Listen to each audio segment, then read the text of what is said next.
Good morning. Good morning.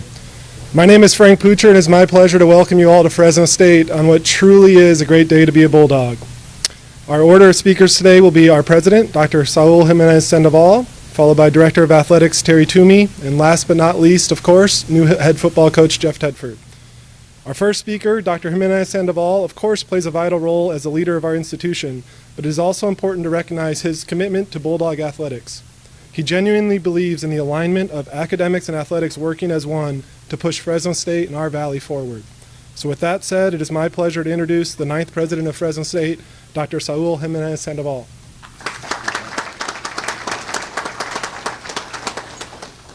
Thanks, Frank, and I appreciate all your being here today.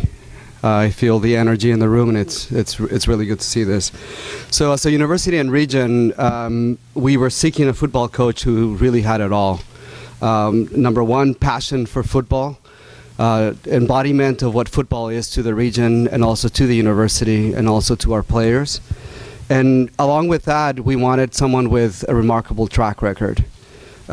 We also wanted someone who would appreciate the community, who would become part of who we are. That's right. See, he agrees.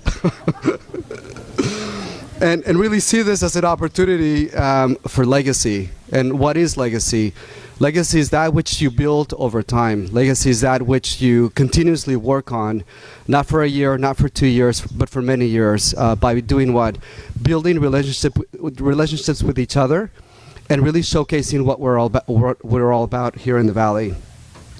So with this, a coach would also be a full partner in the vision we have for the stadium, in the vision for what the stadium is, for what the stadium represents to not only Fresno State, but also to the everyday person who's out there and really is rooting for the Dogs. And it's that stadium, that space that brings us all together. It's that neutral space in which we all come together as a community. We are all proud of who we are, and we all cheer on that one team that represents the entire region. And this is for the entire valley, not just for the Fresno region in itself. So within this context, and I'm really excited today to introduce to you our new head coach, football coach, Jeff Tedford, because he truly fits and embodies all of these criteria and many more.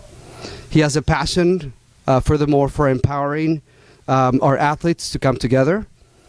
The sound is off. All right.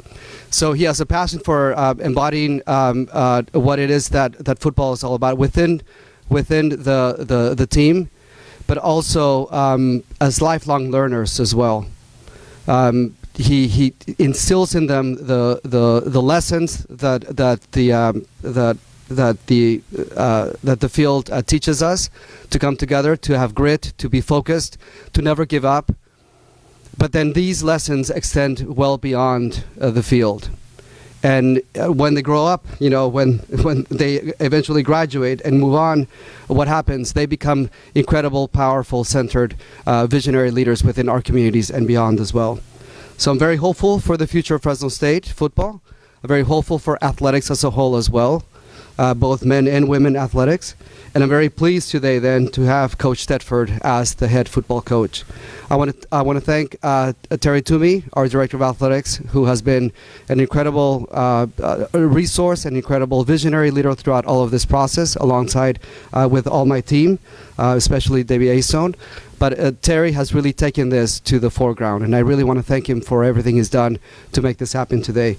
And without further ado, I'm going to hand it over to Mr. Toomey. Terry, please.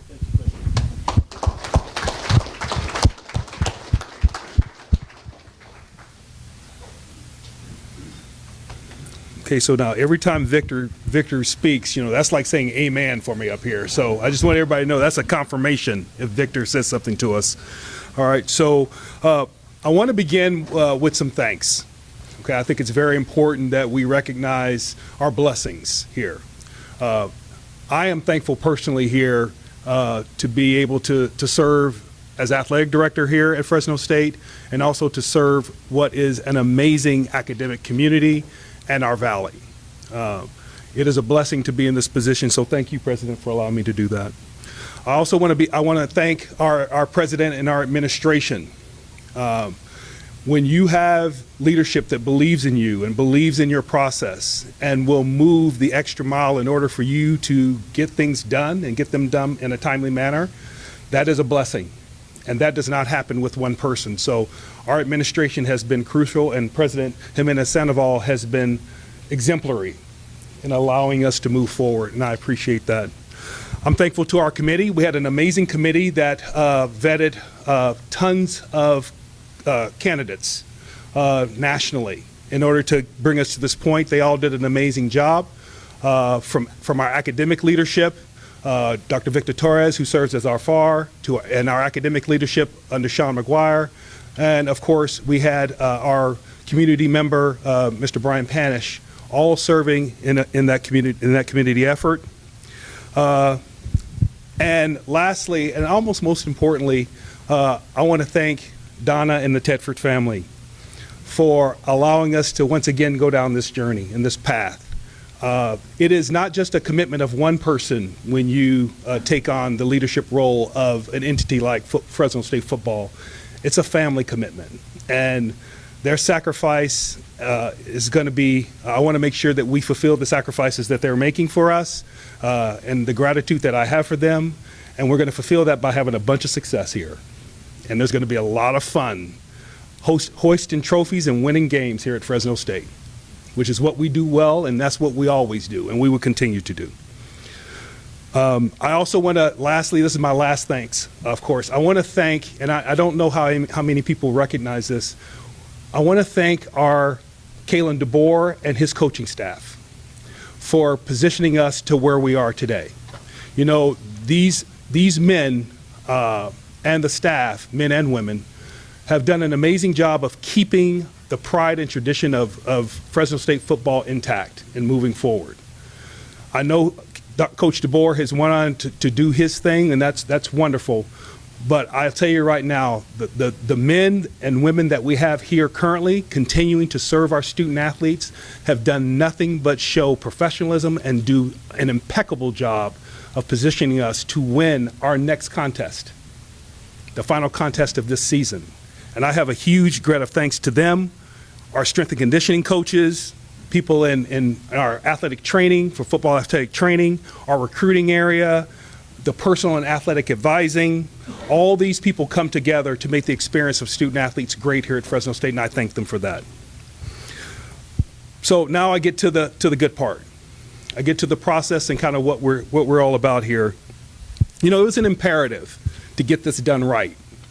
Okay, we needed someone who understood the importance of Bulldog football, who understood the importance of it not only for this university but for our valley, a valley that spans, of course, from Bakersfield all the way up to Sacramento, one of the most important valleys of this nation, who bleed red. They needed to understand what that meant here at Fresno State.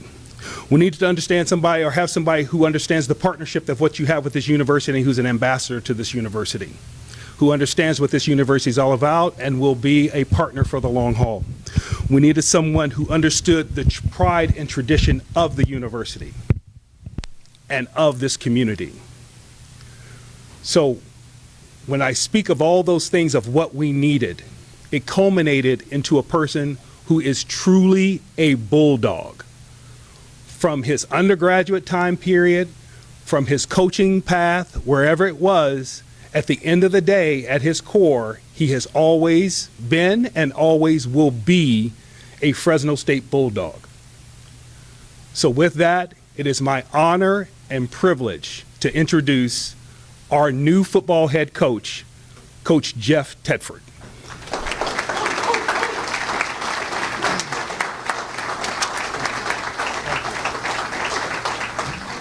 Thank you very much, Terry. I appreciate that. And it's great seeing you all. Last time we were in this setting was not such happy news, and so I'm really excited to be back here moving forward with a new chapter. And I can't be more excited about this opportunity. I want to thank the President and Terry for the opportunity to do this. I've been a part of this program for a long, long time. You know, when you look back over 40 years of the pride and tradition of Bulldog football is really important to me. And I do want to reiterate on what Terry said about thanking Kalen and his staff for carrying the torch, doing things the right way. We're going to continue to do that. Had a great meeting with the players this morning about what their role is moving forward, and that's to make sure that they continue to do things the right way, focus on their academics and the preparation and commitment and focus for the bowl game. I'm so happy to be here, and you know, over this time I've had time to reflect on certain things, and those things are passion and purpose. And while you're in the middle of coaching, you don't really get a chance to reflect very often. And so the passion is Fresno State football, the game of football itself. That's been part of my life forever, both as a player and a coach. So I'm very passionate about that. And the purpose being the commitment to the young people to reach their full potential in all areas of their life. Football is a big thing. Wins are a big thing. But to make sure that the young men have a great college experience and achieve at their highest potential in all areas, academically, athletically, socially, spiritually, all those things are very, very important.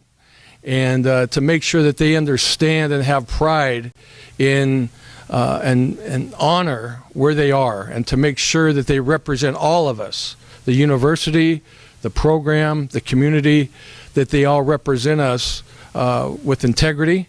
And that's something we will continue to teach here. I want to thank my wife and my kids for their support.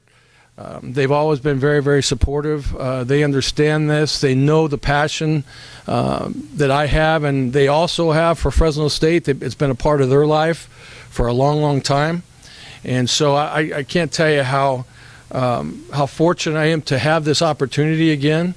I think I can bring some continuity and stability to in this day and age with a lot of the things that go on in the portal and so on and so forth.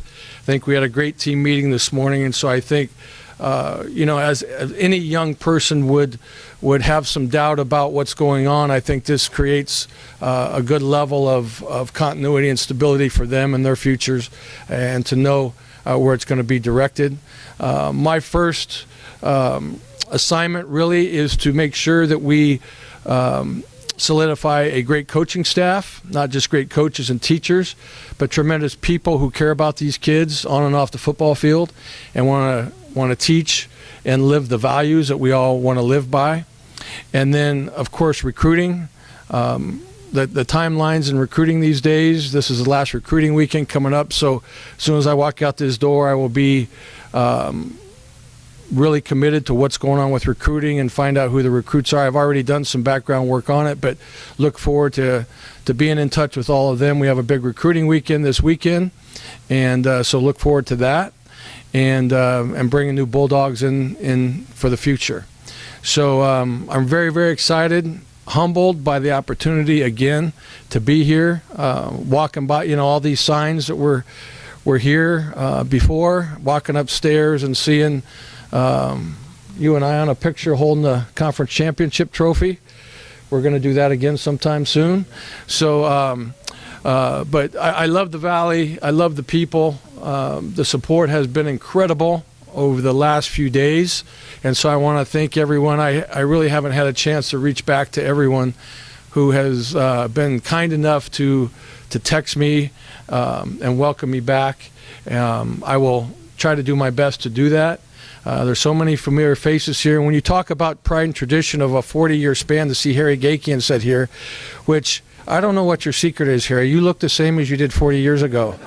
You're amazing. I don't know what you're drinking, the water you're drinking, but it's awesome. But to see so many familiar faces of people who have been here for so many years, both when I was a player and a coach before, and I just couldn't be happier. And what the president talked about future facilities, absolutely all in on that, and we'll do whatever I can to promote that and do my part Because as I look at it, 40 years ago, I had the great opportunity to play in the very first season of Bulldog Stadium in 1981.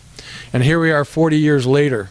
And think about the impact that stadium had on the community and the players that have been in the last 40 years that have gone down that ramp.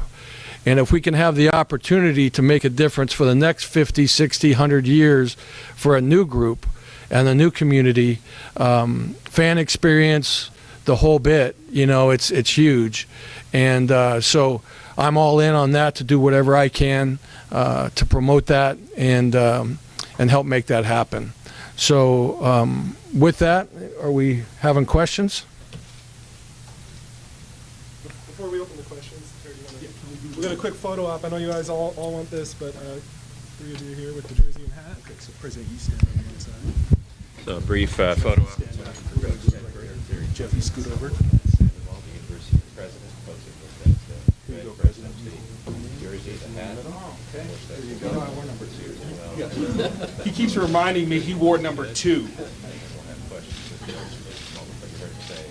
loves the valley. He loves the people. Thank you so many who've reached out to him over the last few days with their encouragement, with their congratulations.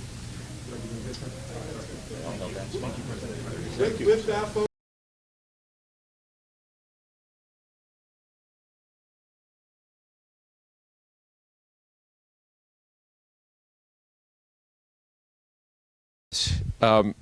What was the threshold? What was the moment where, talking to Donna and whoever else about this, you said, you know what, I'm ready to do this again and jump back in and lead this Fresno State football program? Well, as I departed, the exit was a very emotional one, and it was for good reasons, right? So, very difficult position, and I had no idea what was going to happen with the procedure. I'd heard different things of different experiences people had, maybe it took once, twice, 3 times or whatever. And I didn't feel like I wanted to put the program in a position. And so I felt the right thing to do for the program and the university at that time was to back out and make sure to take care of that.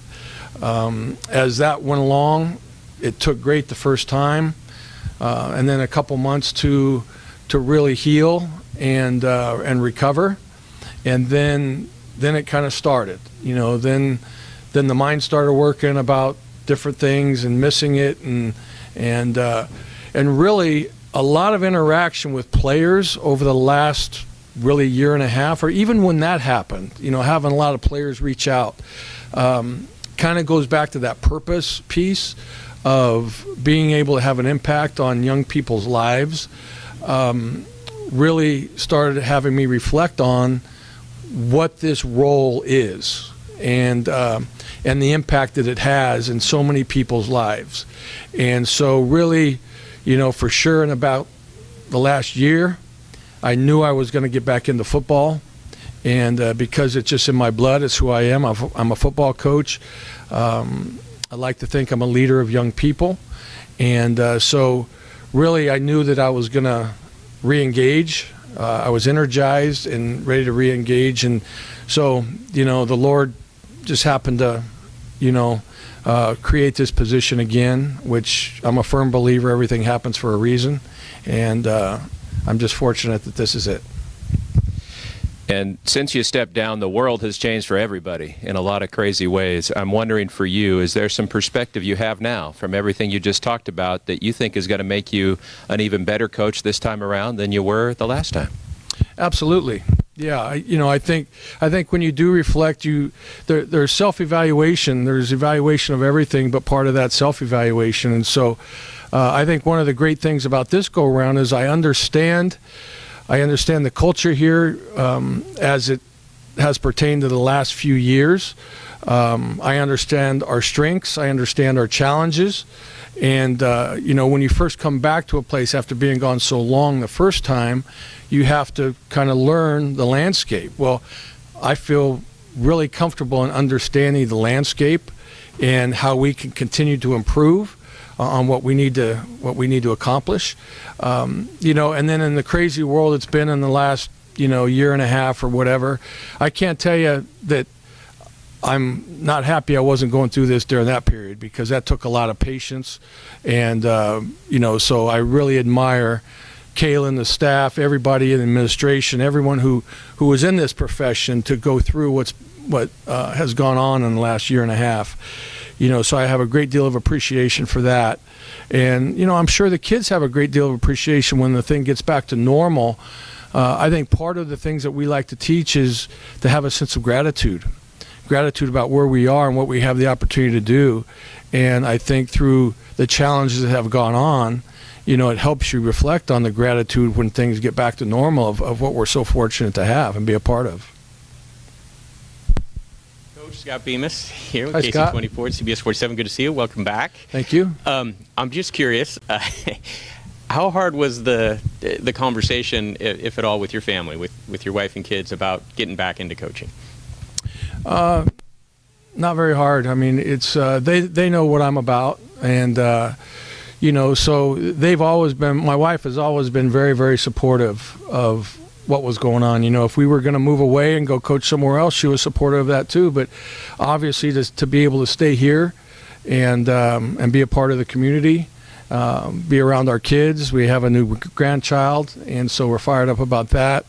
So of course, they want me to be happy, and now that they know I'm healthy, and it makes us all happy. My kids are very involved and very supportive, and so no, it wasn't a difficult conversation at all.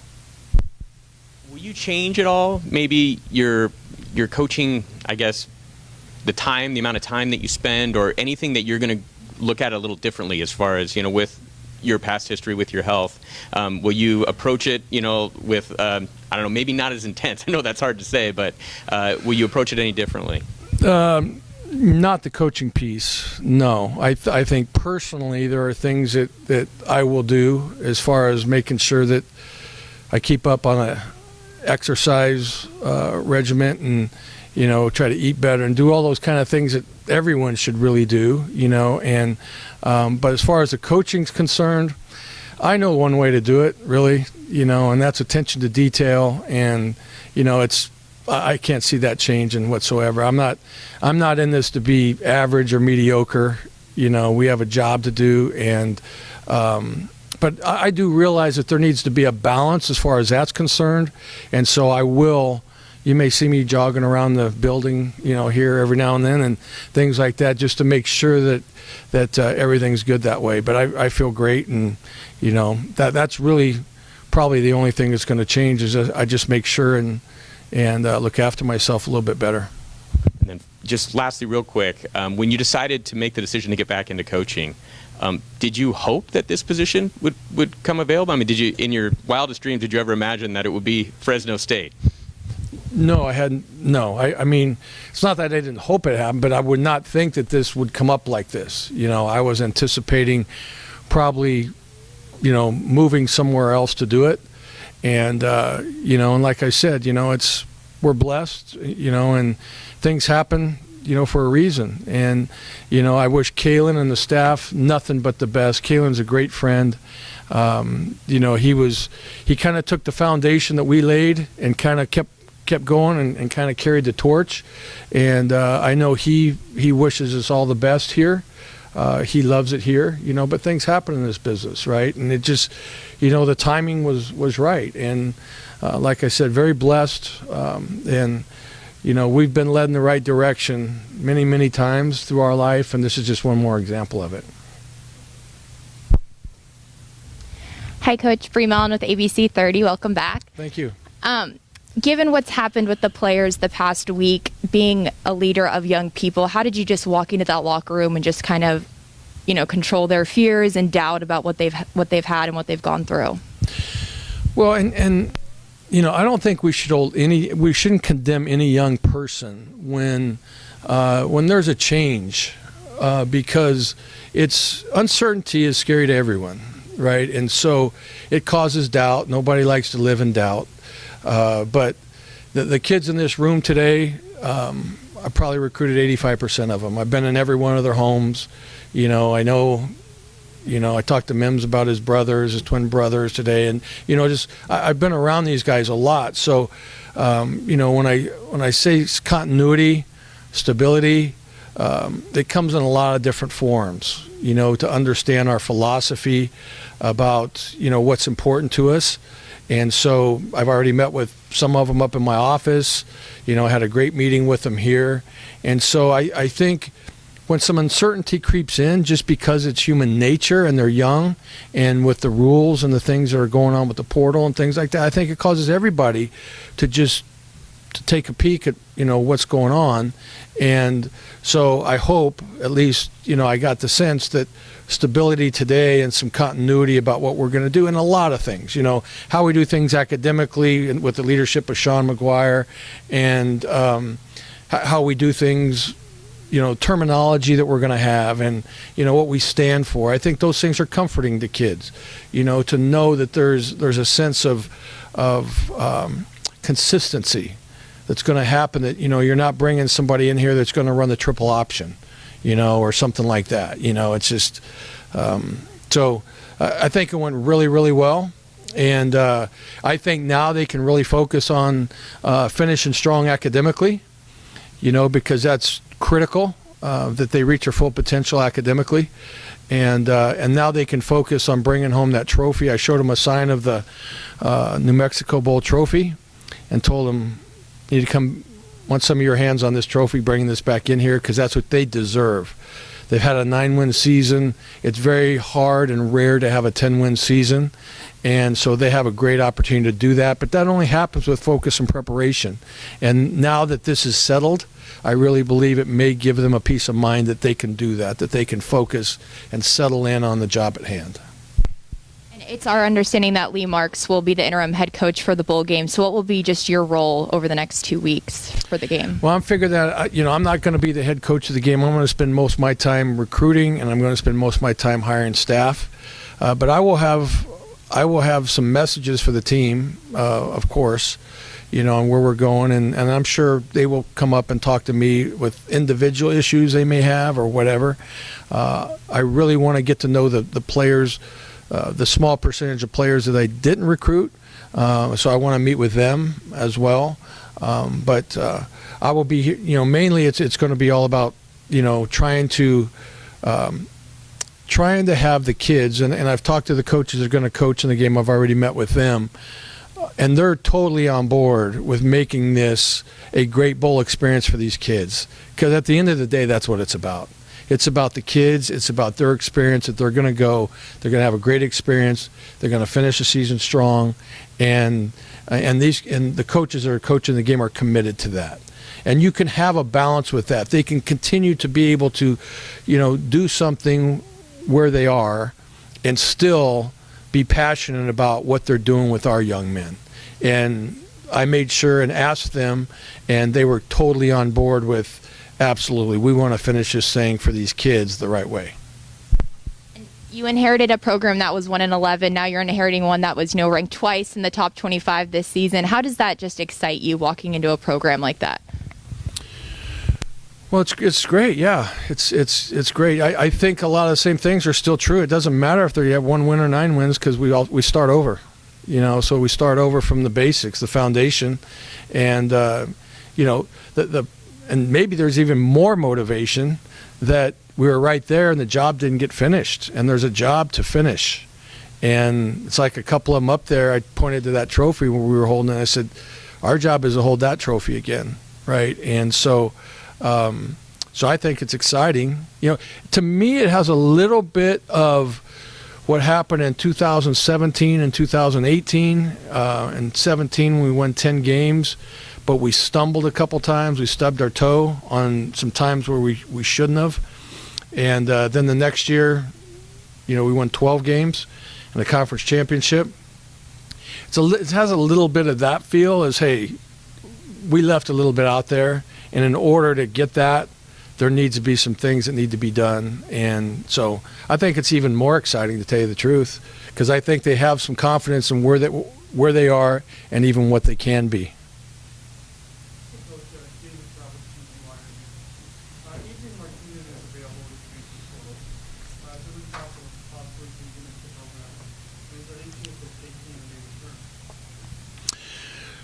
Well, those are good questions. Right now, I'm getting ready to go up and really study the roster, see who's on our recruiting board, and obviously the portal is a huge thing, and it has to be monitored continually because it's always a moving target. And so we'll take a look at where we are, and I would anticipate trying to get it. That's going to be part of the recruiting process we have. That's why I say I'm going to be busy doing a lot of that in the next 5, 6, 7 days at least until signing date, and which is next Wednesday. And so I'll be looking into a lot of that. I don't have any concrete answers on those issues right now. And Coach, any clues on who your coaching staff may be for next season? Any ideas for your offensive coordinator, and do you think you'll be bringing back members of the current coaching staff? Well, that's also being discussed. It's amazing, and that's why it makes you feel so fortunate to be a part of this and have a job, because I can't tell you how my phone is just blown up with candidates and who would love to coach, who would love to be a part of our staff, part of this tradition. And so I will be weighing all that. I have a pretty good idea, but I think it's only fair that I have individual conversations with people before I announce it in a setting like this. You're welcome.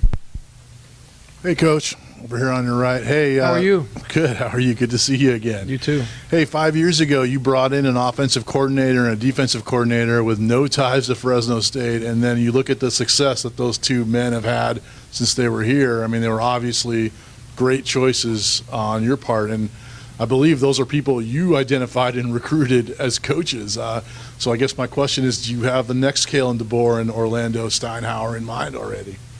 Well, like I said, I have a large list of candidates, but that takes talking with them, making sure that their philosophies are conducive with what we have going on, and that's what we were able to find with Kalen, and that's what we were able to find with Orlando. And if I'm not mistaken, isn't Orlando in the Grey Cup? So the Super Bowl, so you talk about, I don't know that you could find two more quality coaches, but the best people you could ever want to be around. So that comes in talking, making sure that we understand each other. And I will do my best to make sure that we surround ourselves with those type of people because we're very fortunate. Last go around, I'm going to try hard to make sure that we have that consistency with the same type of people that we bring in now. Good. Coach, Chris Aguirre from the Hanford Sentinel. When this job came open, everybody was right away saying your name, calling for you. What did that mean to you that the community, really wanted you to come back? What did that mean to you? Yeah, it was very humbling. It really was. It's the amount of support that's been shown over the last, I don't know, it seems like it all happened kind of fast, maybe the last 3 days or whatever, or, I don't know, maybe 8 days that Kalen made a decision or his announcement. It has been continual, and it just reiterates in my mind what the Valley's about, what the relationships that we have in the Valley, what the passion that people have had over the last 8 days just is loud and clear, right, about how much the university and Bulldog football mean to them. And so it was overwhelming, the support for the program, number one, and then, very humbling to have the support from people throughout the community. It's very interesting. I've heard a lot of stories. I went to the hardware store the other day, and about 5 people hit me up in the hardware store, and this little older lady with her bubble wrap is right behind me, and Coach, you coming back? And I'm like, I don't know, I hope so. And she said, well, we can't go anymore. My husband's not doing well, but you got to do something with that stadium, da-da-da. She's all into it. I'm like, I know, I get it. But, hopefully when we do, you can come back, And so it's been pretty much everywhere, that around town.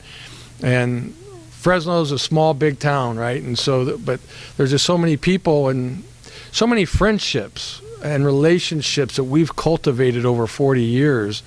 And it's like from 40 years up until now, and so it's pretty cool. It really is. It's really cool to have so many people that I can call friends and supporters of the university.